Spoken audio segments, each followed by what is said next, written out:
this interview? It wasn't awkward at all. Really? One-on-one, you and Kenny Chesney? Yeah. I didn't say awkward like he was going to make it awkward, but you're at a, I don't know, where, his house? Oh, no, we went down to the record label, right down the street. Oh, they made it sound like you went to his house alone. No. I was thinking the beach. Oh. I would think you were on his boat. Maybe we all just assigned ourselves to... Okay, so it's you and Kenny Chesney. No, I went like a block down the road. Oh. It was easy. Yeah. Okay. We had this whole room. He hadn't even been there in a while. I don't know, because, he just always... Was there alcohol? Were there drinks? No. Ooh, his rum. Yeah. No. Was he barefooted? No. Candles? He had on boots. Was there a dolphin? He had on a beanie and boots. Well, that definitely takes me out of the vibe. But Amy and Kenny Chesney, Amy talks to Kenny about what songs impacted him, and then they get into, Kenny when he wanted to pursue this career in music. What's a song you're not involved in it at all that has impacted you in a way? I mean, you could... That's hard because I've got so many. It's like asking me my favorite song, it's impossible. Was there a song that maybe changed the trajectory of your life, that maybe impacted you? Well, a lot of wanting George to get Strait into... songs did. I mean, there was a lot of that. When I was growing up, there was a lot of those songs that Dean Dillon wrote, that George Strait recorded, that made me want to chase this dream in the first place. And how old were you when you knew? Well, I was a senior in high school when I kind of knew. Then I got into college, and I decided that I was gonna play in a corner at a bar at this bar in Johnson City, Tennessee, for tips, and that's when I knew.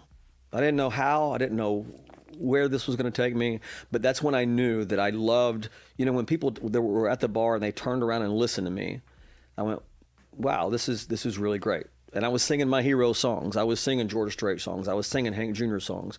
I was singing Randy Travis songs. I was singing the Eagles. I was singing Tom Petty. I was singing everybody. I mean, everybody. Music overall impacted me. I always gravitated towards the men and women that made up their songs and then sang them live. I was always gravitated towards the singer-songwriters. Did he ever say a song, though? He didn't specifically. He ended up just going towards the artists. And the reason why I asked that question is we had been talking about his song that's coming out, and it's like shooting your shot, taking chances, taking risk, and that, he hopes that if someone hears that and they want to maybe pursue, a music career, they may just shoot their shot after they hear it. Or if you're Morgan, a dude. Yeah. In country music. Yeah. Yeah. Okay, well then let's just act like he said a song, because he said George Strait. Yeah. So let's just play like Amarillo by Morning. Do one that Dean Dillon wrote. How about Oceanfront Property? Great. I like that. It's a great job by knowing that, too. No props. You saw him at the Opry, huh? I Talk did. about that? Yeah. Yeah. This is Amy and Kenny Chesney, and Kenny's talking about his career and meeting his heroes. What's crazy is that, you gravitate towards these people, and then you get to a place in your life, and the people whose songs really impacted you and changed the trajectory of my life, is you get to a place where you become friends with these people and you know them. And do you remember the first time you met George Strait? the first time I ever met George Strait was at the BMI Awards years ago. But it was in passing.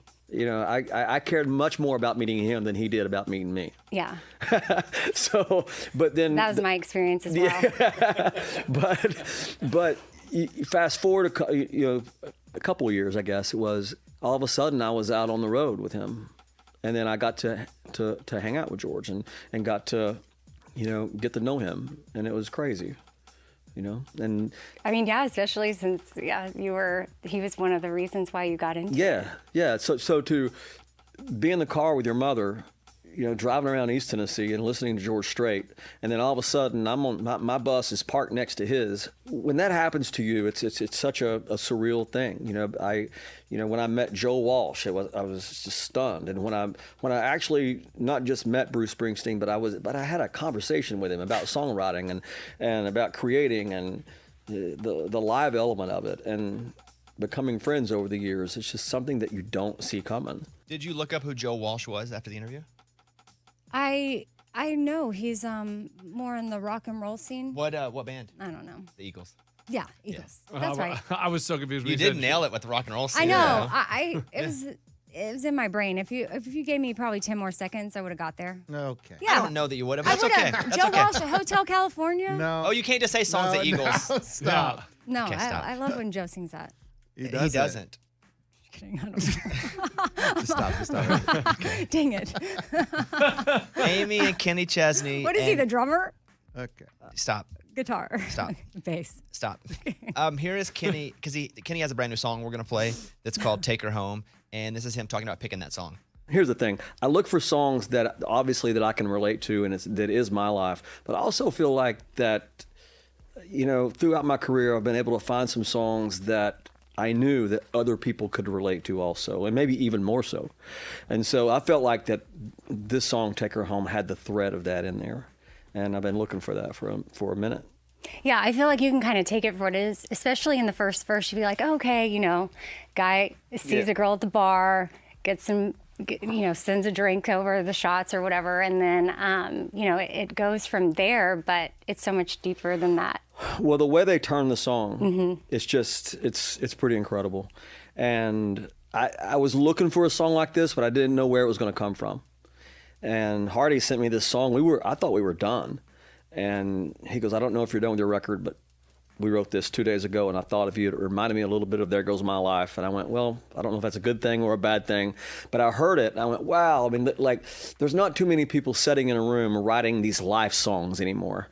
And when I heard it, I just absolutely, was thrilled that I get to sing this kind of song. And we're going to play it now. This is new from Kenny Chesney, which, by the way, you can also hear Amy's full interview with Kenny on today's podcast. Just go search for The Bobby Bone Show on iHeartRadio or wherever you listen to your podcast. It's a Bobby Bone Show.